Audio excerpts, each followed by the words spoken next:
Namaste Bhakti Vedanta Swamiti Namine.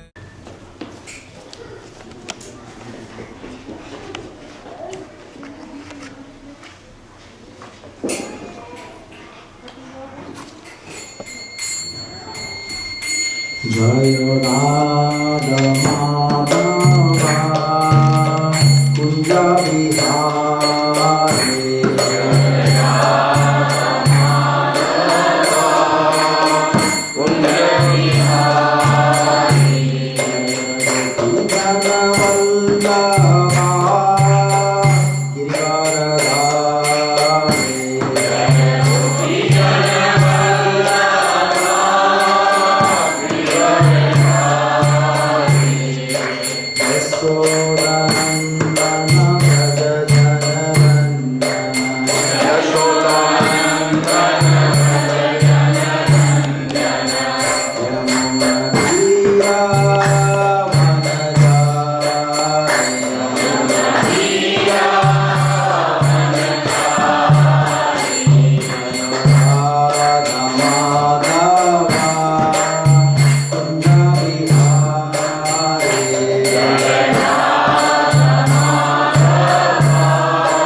Ramanujacarya Stotra Sadhya Sripad Ramanujacarya Swami Srila Prabhupada ki Ananta Kodi Vaishnava Vrinda ki Namacharya Sri Haridas Thakur ki Prem Chakro Shri Krishna Chaitanya Prabhu Nityananda Shri Advaita Gadadhara Shri Vasadi Gaura Bhakta Vrinda ki Shri Shri Radha Krishna Gopa Gopinath Shama Kunda Radha Kunda Giri Govardhan ki Ganga Mai ki Yamuna Mai ki Bhakti Devi ki Tulsi Devi ki Harinam Sankirtan ki. All glories to the assembled devotees. All glories to the assembled devotees. All glories to the assembled devotees. All glories to Sri Guru and Sri Gauranga. All glories to Sri Prabhupada and Ramanujacarya Srimati Bhaktivedanta Swamiti Namine. Namaste Saraswati Deve Gauravani Pracharine Nirvishesha Sunyavadi Paschatpadesapayine.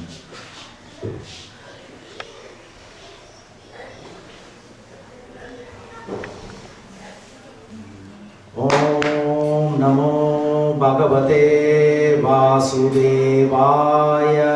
Om Namo Bhagavate Vasudevaya.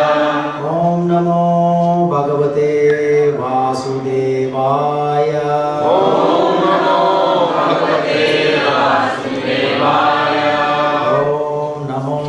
Bhagavate Vasudevaya. Om Namo Bhagavate Vasudevaya.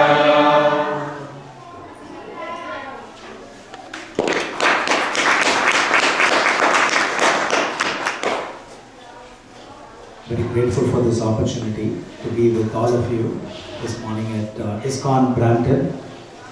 I offer my sincere gratitude to each one of you for taking your time to come to ISKCON Brampton today. As Prabhu mentioned, we could have been anywhere else, but all of you have made the choice to come to ISKCON Brampton this morning. We thank you for your time and, more importantly, your valuable association today. Before I would attempt to speak on anything, I would like to seek the permission and blessings of all the Vaishnavas who are gathered here. So I would like to seek all your blessings and permission. And we will now chant the Mangal Charan prayers, where we'll seek the blessings of the spiritual master, Chaitanya Mahaprabhu, and all his associates, including the 6 Goswamis. We'll seek the blessings of Srila Prabhupada. We'll seek the blessings of Lord Shri Krishna, Srimati Radharani, and all the other Vaishnavas as well. So for those of you who know the Mangal Charan prayers, please join me. Om Ajnanatimirandasya Jnanjana Shalakaya Chakshurmilitam Yena Tasmai Shri Gurave Namaha. Shri Chaitanya Manobhishtam Sthapitam Yena Bhutale स्वयं रूपा कथामह्यं राति स्वापदान्तिकं वन्देऽहं श्रीगुरो श्रीयुतपदकमलं श्रीगुरोन् वैष्णवांश्च श्रीरूपं साग्रजातं सगणरघुनाथान्वितं तं सजीवं साद्वैतं सावधूतं परिजनसहितं श्रीकृष्णचैतन्यदेवं श्रीराधा कृष्णपदा सगणललिता श्रीशाखान्वितंश्च हे कृष्णा करुणा सिन्धु दीनबन्धु जगत्पते गोपेश गोपिका कान्त राधा कान्त नमोस्तुते तप्त कांचन गौरंगी राधे वृंदावनेश्वरी वृषभानुसुते देवी प्रणमामि हरिप्रिये वाञ्छाकल्पतरुभ्यश्च कृपा सिन्धुभ्य एव च पतितानां पावनेभ्यो वैष्णवेभ्यो नमो नमः। जय श्री कृष्ण चैतन्य प्रभु नित्यानंद श्री अद्वैता गदाधर श्रीवासवी गौर भक्त वृंद। हरे Krishna Krishna Krishna Hare Hare Hare Ram Ram Ram Hare Hare.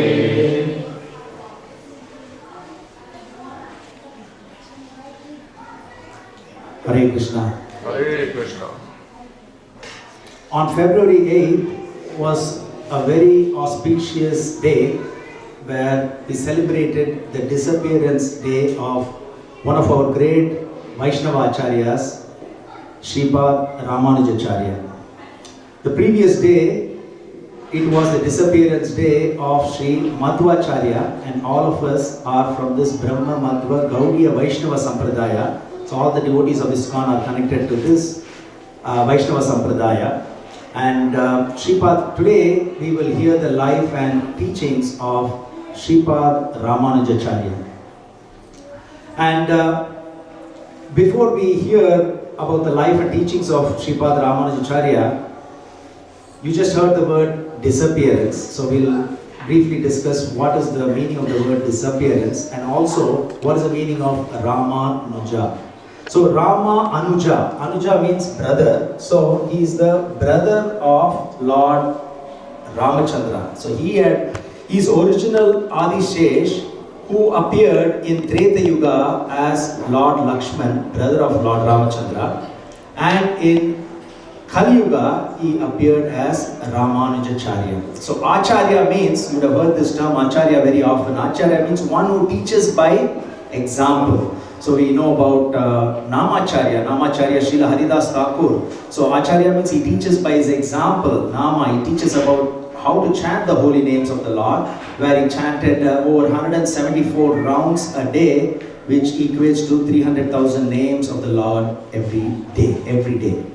So ISKCON devotees, especially the initiated devotees, we chant minimum of 16 rounds, and that takes about 1.5 hours to 2 hours. So you can imagine how long it will take to chant 174 rounds a day every day. So Acharya, so we've heard about Namacharya, we've heard about Nimbarkacharya and other Acharyas. So Acharya means one who teaches by example.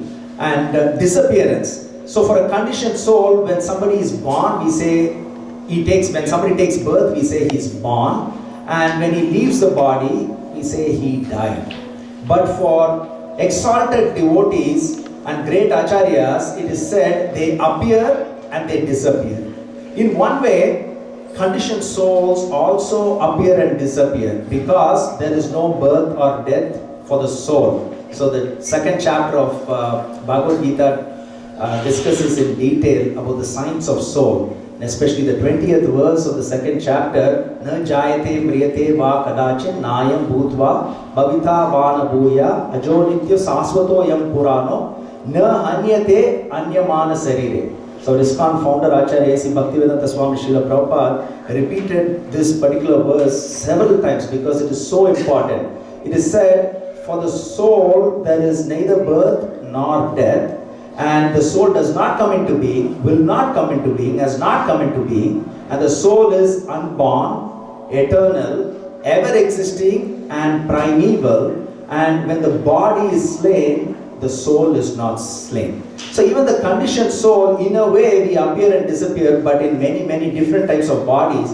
But the exalted acharyas, they appear and disappear by their own will, based on the specific task that is given to them by the Supreme Personality of Godhead. So that's the difference. Whereas conditioned soul, we are forced to put in a particular body, and we are born at a particular time, in a particular country, to a particular mother. It can be an animal mother, it can be a human being. We don't have a choice, but as great acharyas, they do come at their own will, and they disappear also at their own will. And that is why the appearance and disappearance, it is said for these great Vaishnava acharyas and great personalities, it is like the sun appearing and the sun disappearing. So the sun is not born in the morning every day, and the sun is not dying every day in the evening, but it just appears and disappears from our vision. And the great acharyas come back again when there is a need, when there is a task given to them by the Supreme Personality of Godhead. So appearance and disappearance are beautiful, just like sunrise and sunset. And some of you would have already heard that there is also the beautiful, there's a channel in Rogers and Bell, it is called Sunset Channel. Every time there is just sunset, morning to evening. It's not just in the evening. 24 hours actually there is only sunset, because it's so beautiful. One channel is dedicated just for sunset channel. So sunrise and sunset is beautiful, just like that. The appearance and disappearance of these great personalities are beautiful, and it causes for us to celebrate as well. That's why it's a celebration even on a disappearance day, because they have completed their merciful mission and they've gone back home, back to Godhead to serve the Lordship. So that is why it is cause for celebration as well. And we heard about Ramanujacarya. So who's Ramanujacarya? So there are 4 bona fide Vaishnava Sampradayas, and this is given to us by A.C. Bhaktivedanta Swami Srila Prabhupada himself. He's quoted that in Antya Leela 2nd chapter, where there are 4 bona fide Vaishnava Sampradaya in this universe, and the knowledge coming from these 4 bona fide Vaishnava Sampradayas are all perfect, and anybody follows this, any of these 4 Vaishnava Sampradayas will go back home, back to God. This is our 2nd chapter of the Antya Leela of Chaitanya Charitamrita. So there are 4 bona fide Vaishnava Sampradayas, not in any particular order, but the first bona fide Vaishnava Sampradaya is Brahma Madhva Gaudiya Vaishnava Sampradaya. As we heard sometime back, all of us are connected to this Sampradaya. So it originates from Lord Krishna himself, then comes through Lord Brahma, and then it comes through Narada Muni, Vyasadev, Madhvacharya, and then all the way to the 20th Acharya in our Parampara system, which is Madhavendra Puri. Then his disciple is Ishwara Puri, and then his disciple is Chaitanya Mahaprabhu, who is the Supreme Personality of Godhead, who is Lord Krishna himself, who appeared 528 years ago in West Bengal. And then it comes down after Chaitanya Mahaprabhu to Rupa Goswami, Raghunath Das Goswami, Krishnadas Kaviraj Goswami, who wrote this Chaitanya Charitamrita. And then of course Narottam Das Thakur, Vishwanath Chakravarti Thakur, Jagannath Das Babaji Maharaj, so all the way then Bhakti Vinod Thakur, then Gaurakishore Das Babaji, then Bhakti Siddhanta Saraswati Goswami Maharaj, and of course 32nd Acharya is A.C. Bhaktivedanta Swami Srila Prabhupada. So this is Brahma Madhava Gaudiya Vaishnava Sampradaya, and the main Acharya in this Sampradaya is Madhvacharya. He appeared in a place called Padaka Kshetra, which is close to Udupi in South India. And he also wrote commentary on Vedanta Sutra, commentaries on Vedanta Sutras. So Vedanta means Anta means end. This word is very common in Sanskrit. One of the famous verses in Bhagavad Gita is the 5th verse of the 8th chapter, Anta Kale Chamameva, Anta. So here it means Anta means the end of Vedas, which is the conclusion of Vedas. So what is the conclusion of Vedas? It's given in this Vedanta Sutras in this form of aphorisms, like short, terse one-liners, and it's a little bit difficult to understand, and that is why we need a commentary on those. So each one of those Vaishnava Acharyas wrote commentary on that. But Chaitanya Mahaprabhu, who is Supreme Personality of Godhead, Lord Krishna himself has told us, has taught us that the natural commentary on this Vedanta Sutra is Srimad Bhagavatam. So we read Srimad Bhagavatam every day in ISKCON temples, which are open 7 days a week. And that was Prabhupada's instruction to us. Even today, ISKCON Toronto, every morning there is Srimad Bhagavatam being read for about 1 hour, and then there is purport discussed. So it's a common feature in every ISKCON temple which is open 7 days a week. So this is the ripened fruit of the Vedic tree of knowledge, Srimad Bhagavatam, and that contains a natural commentary on Vedanta Sutra. So the second bona fide Vaishnava Sampradaya is Shri Sampradaya, which is originating from Shri. Shri means goddess of fortune herself, and it's also bona fide Vaishnava Sampradaya. And Ramanujacarya is the main Acharya there, and the commentary that he wrote on Vedanta Sutra is called as Sri Bhashya. It's a fascinating pastime as to how this Sri Bhashya came into play. If you have time, you can hear that later. And the third bona fide Vaishnava Sampradaya is Kumara Sampradaya, originating from the 4 Kumaras, who are the mind-born sons of Lord Brahma. And the main Acharya in this Kumara Sampradaya is Nimbarkacharya. The appearance day of Nimbarkacharya was during the month of Kartik. We celebrated that almost to the end of Kartik.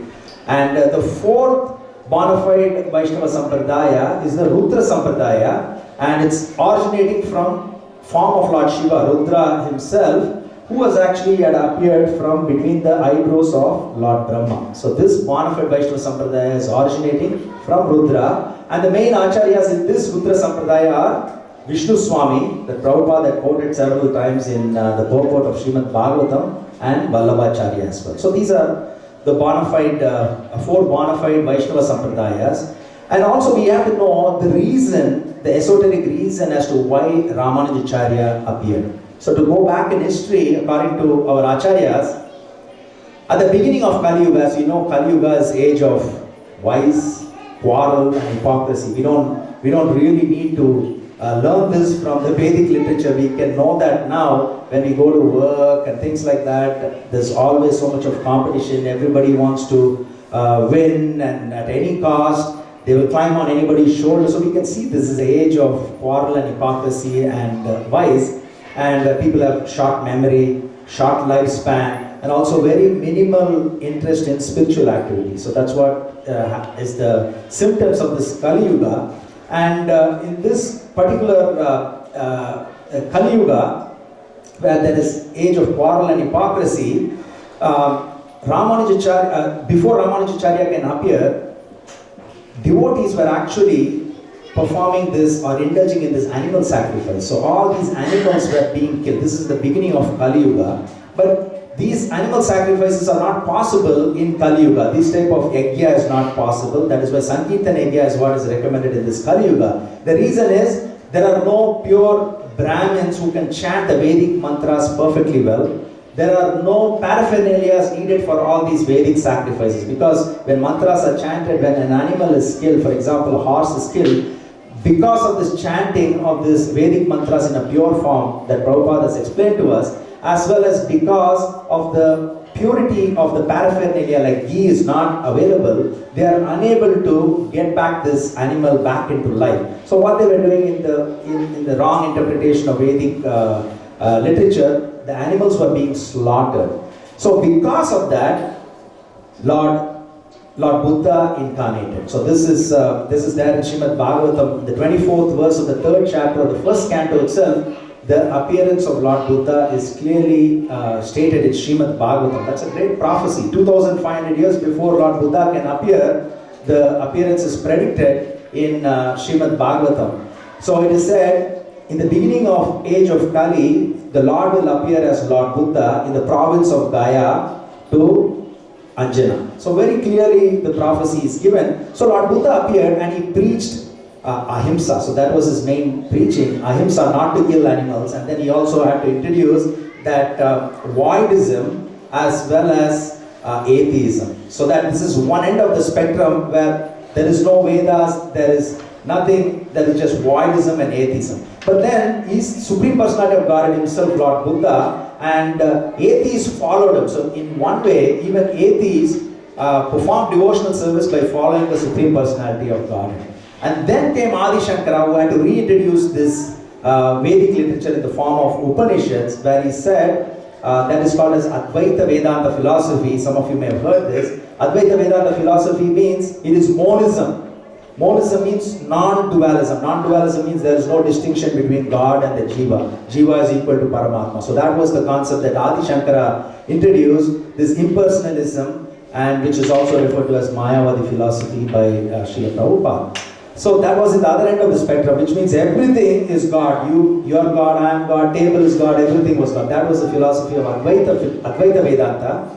And then to refute that, Ramanujacharya had to appear and he introduces Vishishta Advaita philosophy, which means there was a clear distinction between Jada, Jiva. Jada is matter. Jada, Jiva and Ishvara. But then Jada and Ishvara were dependent, Jada and Jiva were dependent on Ishvara. And also he introduced this philosophy that material manifestation is not illusion, because that was the concept of Adi Shankara as well. Everything is illusion. He said, no, everything is not illusion. Illusion means what?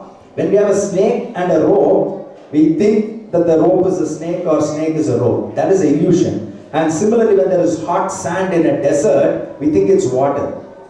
That is illusion. That means the rope is real, the snake is real, the sand is real. So it's not an illusion that the rope and the snake are illusion, but it's reality, but it's temporary. So that was the concept of Vishishta Advaita. So he had to bring, and then later on, of course, Madhvacharya introduced this Dvaita philosophy, which is clear distinction between Ishvara and Jiva. He also introduced this Panchabheda philosophy.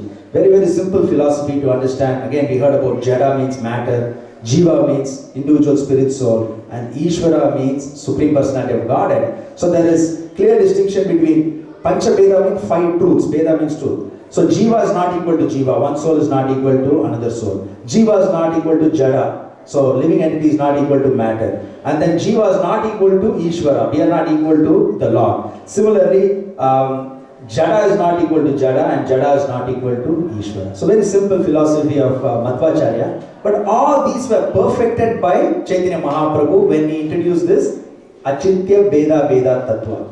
Inconceivably and simultaneously one and different. Just like Prabhupada has given so many examples to clearly understand this, like the sea water and a drop of water. So a drop of sea water also has got the salty taste, and the sea water also has got the salty taste. But then qualitatively the drop of water is equal to the ocean of water, but then quantitatively there's no comparison. So it's infinite versus infinitesimal, or infinite versus finite. So Ramanujacharya, before the appearance actually, there was a great Acharya by the name of Yamunacharya. Prabhupada has quoted many verses of Yamunacharya. He was a great king and he became a great Acharya. He had one main disciple, his name was Shailapurna, and he had 2 sisters, Kantimati and Deeptimati. And Kantimati married Keshavacharya and their son was Ramanujacharya. And before Ramanujacharya can be born, they went and prayed to Parthasarathi temple, actually in Trivilikeni. It's one of the Divya Desam. It is one of the great temples of Lord Vishnu. And Parthasarathi temple, this is in Chennai, in the heart of Chennai. And the deity is almost about 9 feet tall, including the height of the crown. And the spectacular way in which this deity is because Lord Krishna has a moustache. I don't know how many of you have seen Lord Krishna with a moustache, and that is to be in tradition of a Sarathi. Sarathi is a charioteer. Charioteers usually have moustache. So this is a gigantic form of Lord Krishna with a beautiful moustache, and he is with Anirudh, Pradyumna, everyone else. So they prayed, the parents of Ramanuja prayed so much to Parthasarathi, Lord Parthasarathi, and then Ramanujacharya appeared in the year 1017 in a place called Sripad, which is about 45 minutes from Chennai. I was fortunate enough to be there about 10 days ago when I went to India. So this place was Sripad, and that's where Ramanujacharya appeared. But in the year 1991, there was also a very infamous incident that occurred in Sripad, because that's where Rajiv Gandhi was actually assassinated. Actually, when you're driving by, you have the memorial place of Rajiv Gandhi there. And right opposite is this arch through which you have to go a couple of kilometers to go to the appearance place of Sripad Ramanujacarya. So Ramanujacharya, they're wonderful, wonderful pastime. So today what we are going to do is we'll ask Ramanujacharya by hearing his glorious pastime. So even though what you may have heard about different philosophies, Advaita Vedanta, Vishishta Advaita, it may be, if it was a little bit difficult to understand, the teachings of Ramanujacharya is so simple to understand, and we can understand that by hearing the pastimes of Sripad Ramanujacarya. So with your kind permission, I would like to narrate series of pastimes where we will hear the teachings of Sripad Ramanujacarya, and we can imbibe that and internalize those teachings of this great Acharya. So the first pastime that we hear is when Sripad Ramanujacarya was 18 years old. He was still a young boy, he was a brilliant boy. And he was getting trained by a great scholar by the name of Yadava Prakash. So Ramanujacharya was in a school and the teacher was Yadava Prakash. He was a brilliant scholar, but he was practicing this Advaita Vedanta philosophy, which is monism or non-dualism. So he did not believe in the physical form of a Lord. So the teaching was everything was light and there is no form of the Lord. But he was a brilliant scholar in Vedic literature, especially Upanishad, because Upanishad explains more about this Brahman feature. Because there are three absolute truths. One is Brahman, Paramatma, and Bhagavan feature. Bhagavan feature is the personalized form of the Lord. So here, once one of the disciples was asking Yadav Prakash a meaning of a word from one of the Upanishad, which is called as Chandogya Upanishad. And in this, the first 1.6.7, there is a wonderful verse. And the particular word that they had a doubt with is a word called Kapyasam. Kapyasam. And this young boy asked Yadav Prakash, what is the meaning of this Kapyasam? Kapyasam means it's explaining about the beautiful pink lotus eyes of the Lord.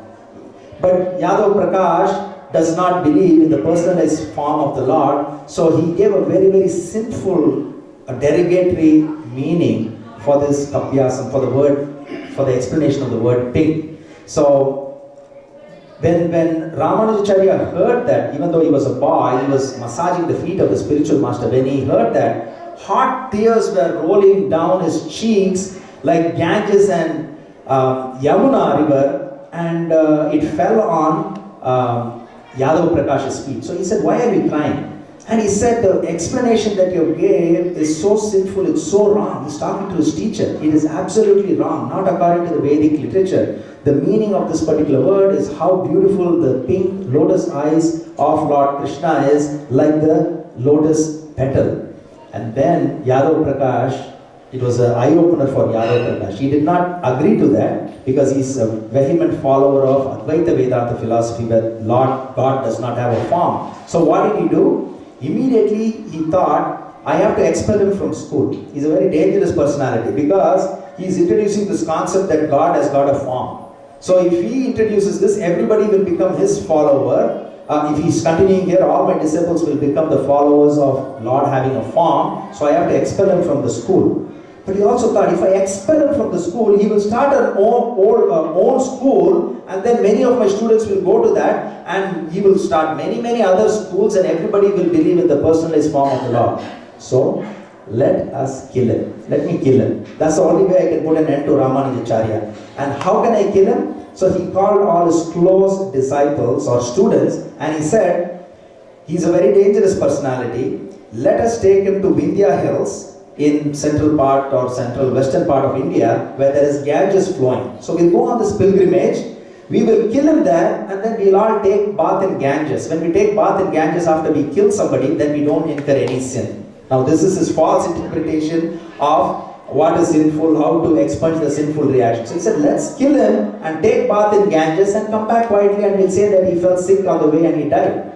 So all his students had to agree. So all of them go to Vindhya Hills. And also there is a cousin of Ramanujacharya, Govinda, along with him. We heard about Shailapurna having two sisters, Kantimati and Deeptimati. Deeptimati and Anantabhatta had a son called Govinda. So that is cousin of Ramanujacharya. He is also one of the students of Yadav Prakash. So when they went to Vindhya Hills, 3 months they had to walk and go near Ganges. And there they were formulating this final plan, how to kill Ramanujacharya. And at that time, Govinda hears that. He tells Ramanujacharya that they are all planning to kill you, because that's the first time he heard that. In the preliminary stages of this planning of killing, he did not hear that. So now he heard, he told Ramanujacharya, and Ramanujacharya was an 18-year-old boy. He did not know anything. It's in the middle of nowhere. So he turns around and he goes into the forest. Because he knows that they're planning to kill him. And then when Yadav Prakash and the students got to know that he's missing, they thought in one way it is good, because we don't have to incur the sin and then offload the sin in Ganges. Anyway, he's going to get killed in this forest. Some wild animal is going to kill, but he's also got some ornaments. So if the wild animals don't kill him, then there'll be some robbers and bandits who are there in the forest. They will kill him. So they were in one way happy that he's not going to return back to Kanchipuram, because they went from Kanchipuram all the way to Vindhya Hills near Ganges. So Ramanujacharya is going, he does not know anything, he's a young boy, he does not know which way to take, he's unprotected from these wild animals and thieves and robbers and bandits, and he's going and it's almost night time. And then he sees a fowler couple. Fowler means a hunter and his wife are coming by. And he's looking at them, they are very, very scary to look at, because they're very heavily built and they are dark in color. But as they approach, there's something beautiful in both of them. So immediately the wife of the hunter asks, "You're such a young Brahmin boy. How come you are in this middle of nowhere? We are hunters, we are protected with this bow and arrows and everything else. You come unprotected, you're such a young boy.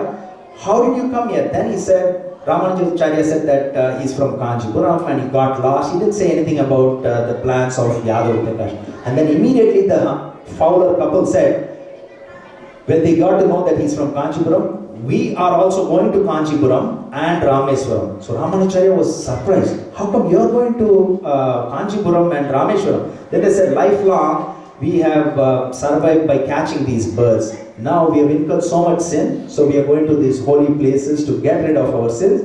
We will protect you from all the wild animals and all the robbers and thieves. We got all the bows and arrows.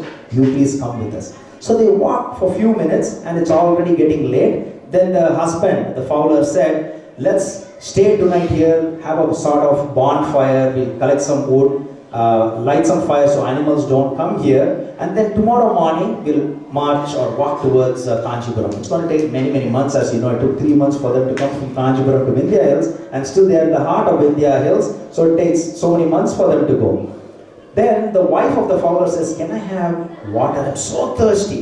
Then Ramanujacharya is ready to go and get water from a nearby well. And then the husband, the fowler, says, "No, it's already late. Tomorrow morning, we can get water from this well." So they sleep that night. Next day morning, again, the fowler wife says, "I'm thirsty." Ramanujacharya goes to a well that is a few hundred feet away from that. And then he goes, gets water from the well and gives it to the wife of the fowler. She drinks it. And again she says, "I'm thirsty." Second time Ramanujacharya goes, gets the water. She's still thirsty. Third time he goes and gets water, still she's thirsty. Fourth time when he goes and comes, absolutely there's no trace of this fowler and his wife. They have mystically vanished. And now this is not in an area where there are so many zigzag roads where you don't know where they went, where they took the right and left and what. This is an open jungle where you can see everything for a few kilometers. Mystically, the fowler and his wife had vanished. And then he just walked few steps away and then he saw a passerby, because he can see some gopurams, temple tops there, and he asked this passerby, "Excuse me sir, where am I? What city is this?" And then that person says, "Don't you know where you are? This is Kanchipuram. You are the foremost disciple of Yadav Prakash and this is your own city, Kanchipuram, and you are already here." And then Ramanujacharya could not believe his eyes, because it took so many months for him to walk from Kanchipuram to Vindhya Hills, and from Vindhya Hills overnight he's transported to Kanchipuram, and he's right in the heart of Kanchipuram. And then he prays to the Lord, "Namo Brahmanya Devaya, Go Brahmanitaya cha, Jagaditaya Krishnaya, Govindaya Namo Namah." So this is the prayer that we chant when we are offering Bhoga to the Lord, the third prayer that we chant, where Ramanujacharya is saying, I offer my respectful obeisance to you, the Supreme Personality of God, who is the well-wisher of cows and the Brahmins and all the living entities. He is the Supreme well-wisher who is protected Ramanujacarya. So this fowler and his wife are none other than Varadaraja Perumal and Perundevi, and that's the name of Vishnu, Lord Narayan and Goddess of Fortune. Just like we have Radha Gopi Vallabha, Radha Gopinath, like that, the names of the Lord in that particular temple is Varadaraja Perumal and Perundevi Tayar, who's none other than Lord Narayan and Goddess of Fortune. So this is one of the pastimes. So now what do we learn from this particular pastime? From this particular pastime, we learn that the Supreme Lord is always there to protect us. All we have to have is this faith, and we will be protected by the Supreme Personality of Godhead. It does not matter what trouble we are in. All we have to do is depend fully on the Lord, and we will be protected. Just like Gajendra was fully protected when he fully depended on the Lord. Draupadi was fully praying to the Lord's protection. She was protected. So historically we've had so many pastimes. All we have to do is have that faith, and we will be protected from any troublesome situations that we will be in. And then this is another pastime. It shows the value of the association of great acharyas and their dust from the lotus feet. So once the princess of Kanchipuram, so we heard about this temple, the place in Kanchipuram. It's about 1.5 hours from Chennai. So there was a princess, and this princess was possessed by a Brahma Rakshasa ghost. So she was possessed, and this ghost was inside this body, and the king could not do anything to get rid of this ghost from this beautiful princess's body. And he had called the Pandits, he's called the healers, he's called all these people who can get rid of this ghost, but none were able to get rid of this ghost from the body of this princess. So he was helpless.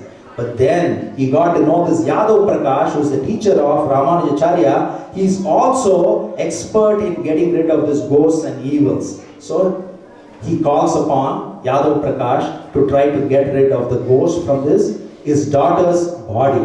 So Yadav Prakash comes and he chants all these wonderful Vedic mantras, and absolutely there is no effect on this ghost. This ghost is laughing at him. You fool Yadav Prakash, you think you can get rid of me from this particular body? I am more powerful than you, because I do remember both our lifetimes.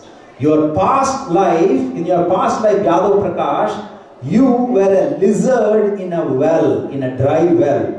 And in this life, you became a great Brahmin, because a Vaishnava, after having his prasadam, washed his hand in that well, and that water fell on you. And because of that, you got this human form of life where you're a scholar and a pandit. Whereas me, in my previous life, I was a Brahmin, but I did not offer any respect to the Supreme Personality of Godhead, and I was ridiculing all the Vaishnavas. So he did this Vaishnava aparad, and because of that, now he's assumed this form of a ghost. So this is again instruction for all of us.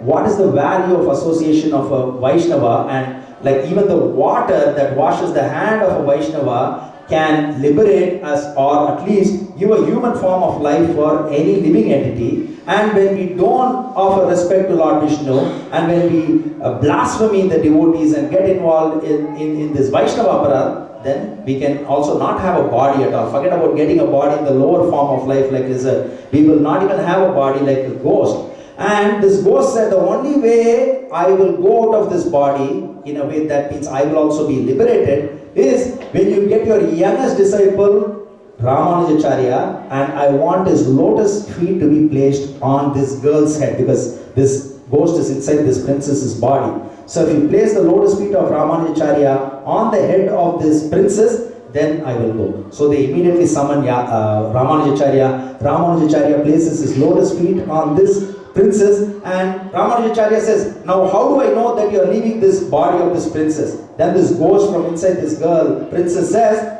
the northern part of this palace, because this is king's daughter, right? In the northern part of the palace, there is this banyan tree that you can see so far away. The topmost branch of this banyan tree will break, because I will break that as I am going out of this girl's body. So immediately after he places the feet, this girl falls down as though she felt unconscious, the princess, and then immediately they are hearing the next few seconds the tallest branch of this banyan tree breaks and it falls down to show that this ghost has left the body of this princess. So even ghost even though it is a ghost, the ghost knows the value of association of a pure devotee, the value of getting the dust from this lotus feet of a great devotee. Now, we also heard that the previous day, like about 9 days ago, was the disappearance day of Madhvacharya as well. There is a wonderful similar pastime in the life of Madhvacharya as well. Madhvacharya appeared in this Padaka Kshetra, which is close to Udupi, and for the very first time, the parents of Madhvacharya are taking this baby out from Padaka Kshetra to Udupi. It's few kilometers from there. They have 3 people in front and 4 men at the back as protection when they were going. So they went and offered prayers to the temple in Udupi. But when they are coming back, it was evening time, and they said this area is possessed by a lot of same Brahma Rakshasa ghost. Immediately, one of the 4 men fell down, started vomiting blood, and he was possessed by this Brahma Rakshasa ghost. And then the father of Madhvacharya started sprinkling water on this person and chanting Vedic hymns, and that ghost inside the body of the man said, there is no way your mantras will have any impact on us. But if you place the lotus feet of this little baby, who is an incarnation of Vayu, because Madhvacharya is an incarnation of Vayu in Dwapara Yuga. The incarnation of Vayu in Treta Yuga is Hanuman. Incarnation of Vayu in Treta Yuga was Hanuman, because Lord Ramachandra appeared and his pastimes were in Treta Yuga. And the incarnation of Vayu in Dwapara Yuga is Bhima. And the incarnation of Vayu in Kali Yuga is Madhvacharya. So if you place the lotus feet of this little baby who is an incarnation of Vayu in Kali Yuga on this person's head, then I will be liberated and I will leave this body as well. Immediately this person again fell down as soon as this ghost left his body. So these are all the value of association. Even the ghosts realize the value of association of Ramanujacarya, of Madhvacharya. So, and there was one more. This is another fascinating pastime as to how, when we have material attraction, and how can that be transformed into being attracted to the features of the Supreme Personality of God. See the wonderful stories and pastimes, very easy to understand, but there's so much of esoteric learning from these pastimes. So here, there was a great wrestler by the name of Dhanurdasa, and he had a girlfriend, not a wife, he had a girlfriend. So we're talking about 1000 years ago, because Ramanujacarya appeared in the year 1017 and we are in 2014. So we're talking about 997 years ago that Ramanujacarya appeared, which means approximately about 250 years even before Madhvacharya can appear, Ramanujacarya had appeared. So Ramanujacarya appeared approximately about 460 years before Chaitanya Mahaprabhu can appear as well. So it's a very long time ago that Ramanujacarya appeared. And when Ramanujacarya had appeared, so this Dhanurdasa was a famous wrestler. He had a girlfriend by the name of Hemamba. And there was this great festival of Garuda that is taking place in Srirangam. So I was again fortunate enough to be there in Srirangam about a week ago. So in this Srirangam, there was great festival of Garuda celebrated. There was wonderful colorful flags everywhere. The drums are beating, Vedic mantras are being chanted everywhere. And there were thousands and thousands of devotees all enjoying this, getting this transcendental pleasure from this wonderful festival of Garuda. And then there is one pair, this Dhanurdasha and this Hemamba. So this Dhanurdasha is carrying an umbrella in his left hand. He's protecting this girl from this sun's rays, and he's got a fan on the right hand and he's fanning this particular girl. He's protecting her from this sun. And Ramanujacarya and his disciples, they took bath in Kaveri river and they came. It's very easy to see these two stand out from the rest of the people there, because he's just taking, everybody's looking at the Lord, and whereas this man is looking just at this girl. So immediately Ramanujacarya asked Dasarathi, one of his close disciples, please get this person, I want to talk to him. So immediately Dhanurdasha comes by himself and Ramanujacarya starts talking to him. You are a laughing stock in Srirangam. Are you not ashamed to be so intoxicated with this person? What is that nectar that you have seen in this person? Ramanujacarya asked this wrestler, and then this wrestler says, my dear sir, he does not know who Ramanujacarya, my dear sir, the eyes of this girl is the most beautiful thing I've ever seen in my life. I have seen everything else, many things in the whole world. So many beautiful things. But nothing comes to being so beautiful as this girl's most beautiful eyes. So I cannot just take my eyes off this girl's beautiful eyes. So therefore, I am protecting her, I am attracted to her. Ramanujacarya said, if I show you a pair of eyes that is more beautiful than this girl's eyes, will you start liking that person? Then this person says, I know there is nothing more beautiful than this person's eyes. I will follow what you are saying. Yes, if there is more beautiful eyes, I will start loving that person. So Ramanujacarya says, this evening I want you to come to my ashram. So Dhanurdasha goes to his ashram in the evening and he takes him to this altar of Sri Ranganath. Sri Ranganath is this form of Lord Krishna who's lying down, is reclining in the reclining position. He's 21 feet wide because he's lying down. Beautiful form of the Lord.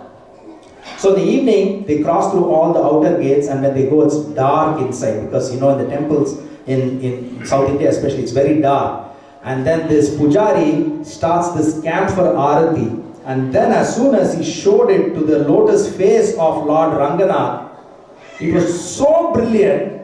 And again, devotees, you have to, if you get a chance, you have to go and see Lord Ranganath in Srirangam. It is one of the most spectacular deities that you can ever see. And the eyes that we hear from this pastime, you know it is beautiful when you go there. Nothing is more beautiful than this pair of eyes for Lord Ranganath. So here, he's seeing, Dhanurdasha sees this beautiful pair of eyes of Lord Ranganath, and then he could not close his eyes because it was so beautiful. He could not close, because when you close the eyes, momentarily it's like a curtain, it blocks the view of the most beautiful deity. If you remember in the 10th canto of Srimad Bhagavatam, the gopis were cursing Lord Brahma. Why did you create this eyelid? Because we are seeing the beauty, we are drinking this beauty of Lord Krishna and this eyelid. Why did you create this eyelid? Because we have to close the eyelid momentarily, and that blocks our view from this beautiful Krishna. So here, Dhanurdasha is not even closing his eyes. He cannot close his eyes because of the beauty of the eyes of Lord Ranganath. Tears are flowing from his eyes, and just like the stars fade away when the sun appears, the material beauty of his girlfriend's eyes vanished, just like when he saw the beauty of his eyes of Lord Ranganath. And he thinks to himself, I have been like an owl, sitting in the darkness, not knowing the glory of the sun. And also, I've been infatuated by this firefly and glowworms, not knowing the beauty of the sun. And then he falls at the feet of Lord of Sripad Ramanujacarya, and then he offers all his prayers and for waking him up from this slumber. And eventually he became one of the great disciples of Sripad Ramanujacarya. And by the instructions of Ramanujacarya, both Dhanurdasha and Hemamba the lust from their heart were removed, and they became one of the greatest Grahastha disciples of Sripad Ramanujacarya. So, how beautiful are the features of the Lord, and it is incomparable to the material beauty can be understood from this wonderful pastime of Dhanurdasha. And then another pastime of this Dhanurdasha and Hemamba is that even though Dhanurdasha was so attracted to his girlfriend before, how he was so detached not only from his girlfriend but also from any material beauty like gold and jewel can be realized from this wonderful pastime. So some of the brahmachari disciples of Ramanujacarya were very jealous of this wrestler Dhanurdasha, because Ramanujacarya was very close to him, and Dhanurdasha was from a Sudra family by birth. So these brahmacharis were so jealous because Ramanujacarya was very close to Dhanurdasha, as well as they were grahasthas. Brahmacharis were thinking they are controlling the senses, whereas grahasthas are not controlling the senses. So they had this in their mind, and Ramanujacarya understood this. So to teach them a lesson, Ramanujacarya cut a portion of their dhoti. When they were all sleeping in the night, all the brahmacharis' dhotis were hanging up to dry. So he cut a portion of their dhoti and he went back to sleep. In the morning, when all the disciples got up, they were so angry that their dhotis are all partially cut. Immediately they started fighting with each other and blaming each other. You cut my dhoti, you cut my dhoti, I didn't cut. So going on and back and forth, then Ramanujacarya came and had to calm all of them down. It's okay, calm down, it's just a dhoti, it's just a dhoti. And then he said, by the way, I know all of you are not very pleased with this Dhanurdasha.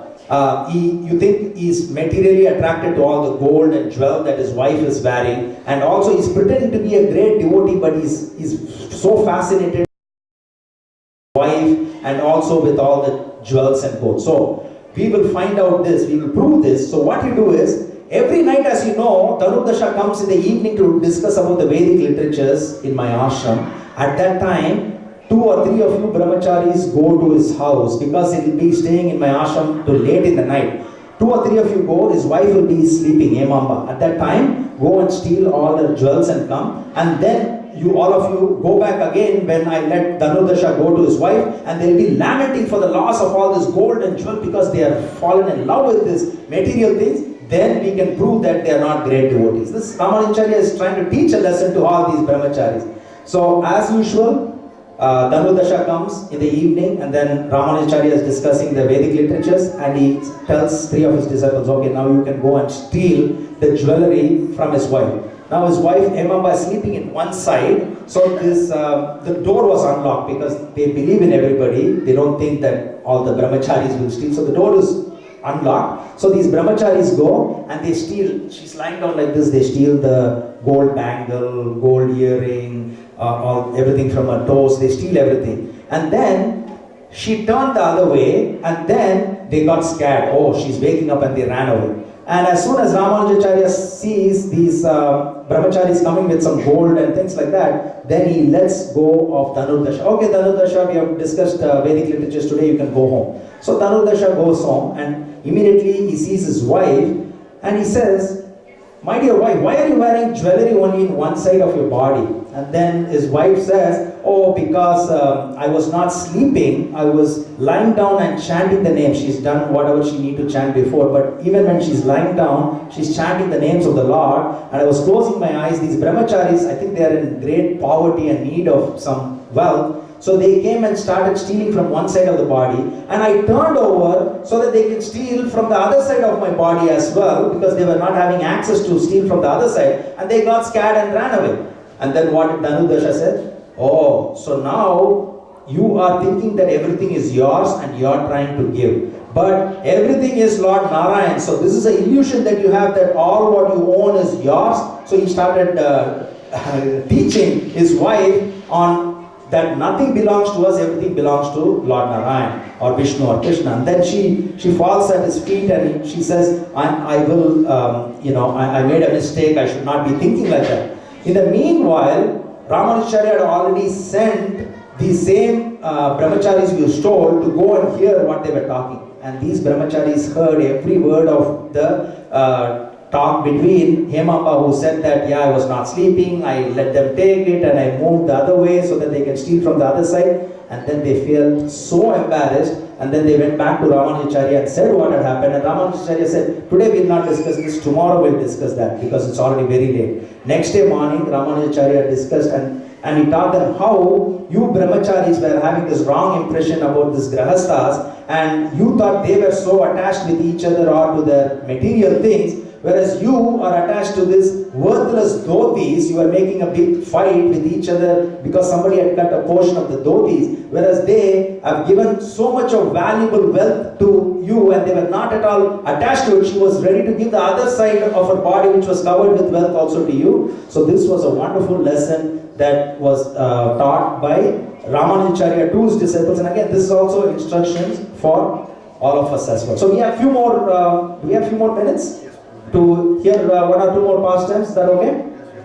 So this is another wonderful pastime which is very, very relevant to all of us, because we have Maharajas coming to our temple, and then some of the Maharajas do come with some of his disciples. So this is a lesson that Ramanujacharya taught us, that the disciples of the main Maharaj also should be given the same respect of Maharaj, because usually we don't give the same respect to some of the brahmacharis who come with Maharaj. So you can think of some examples when some Maharajas come here.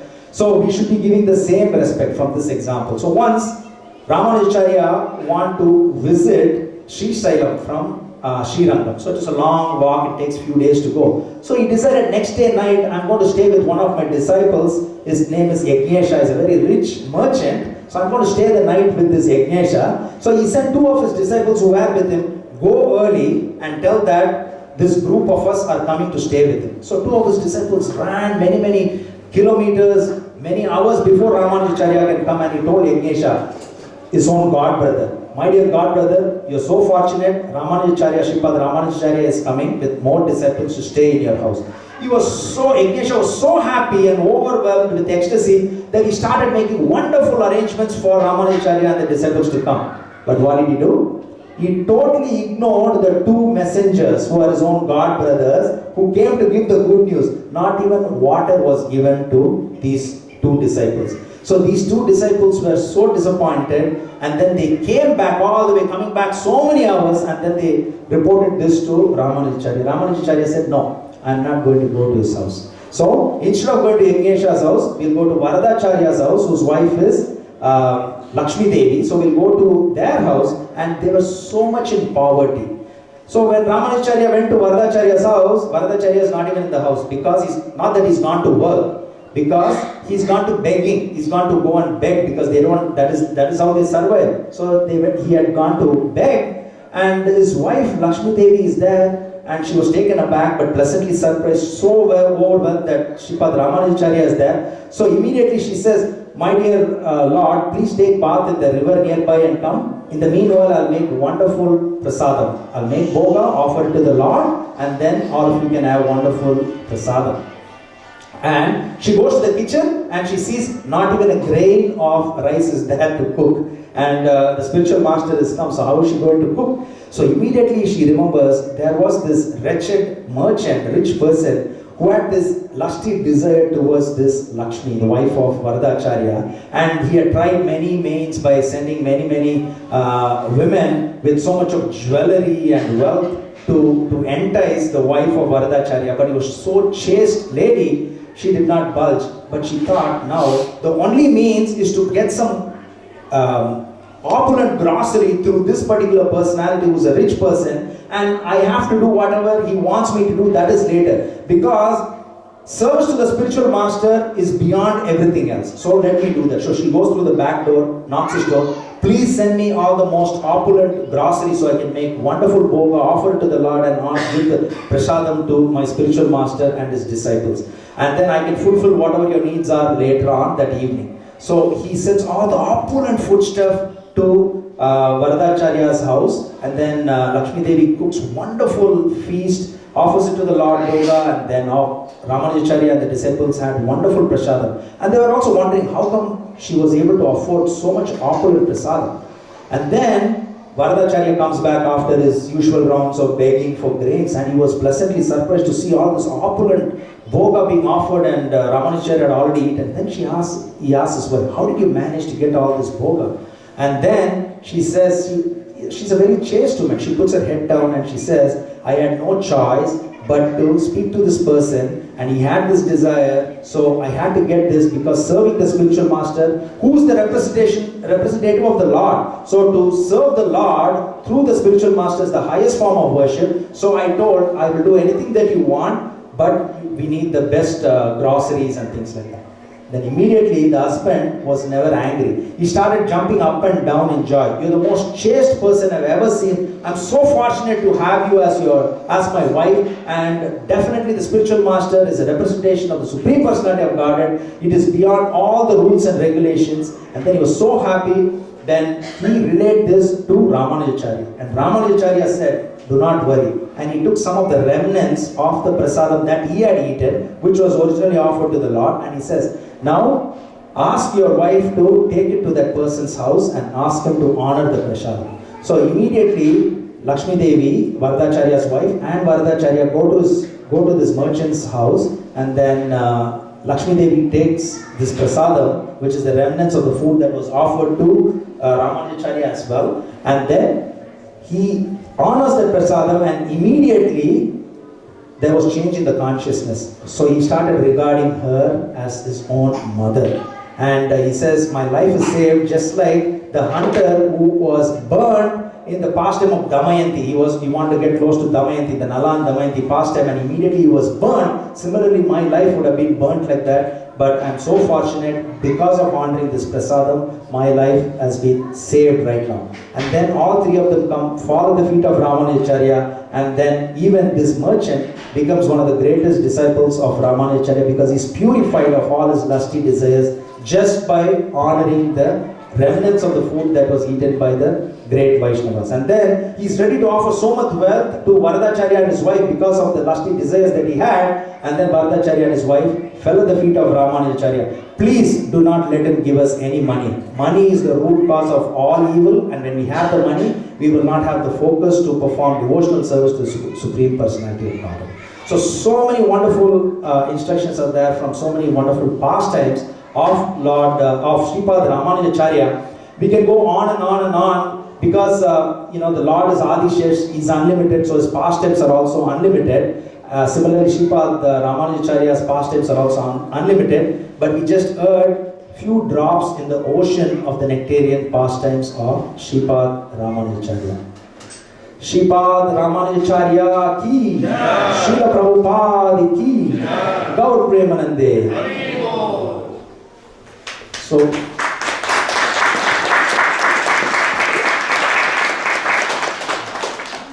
if you have any questions for a couple of more minutes, we can spend some time in trying to answer that. Anything with regard to Sripad Ramanujacarya, his teachings, his life, and how it relates to us.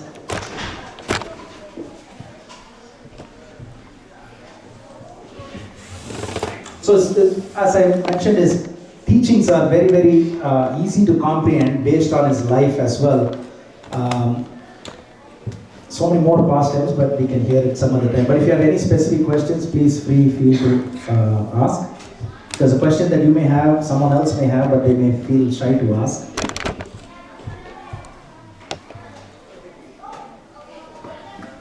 Okay, so if you have any questions that you can think of later on, you can ask us during the Prashadam time.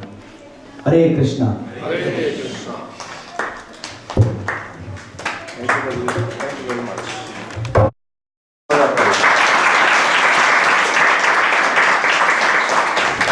So probably in my opinion, when nobody has any question, there are only two choices. Like either nobody followed it, or it was too clear. There was no choice for any question. Like it was so.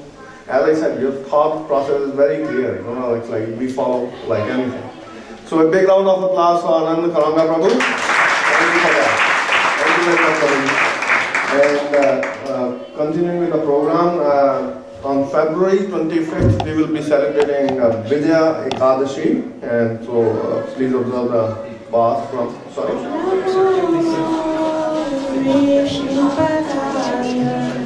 Krishna Krishnaya Bhutane Srimati Bhakti Vinaya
Hare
Krishna,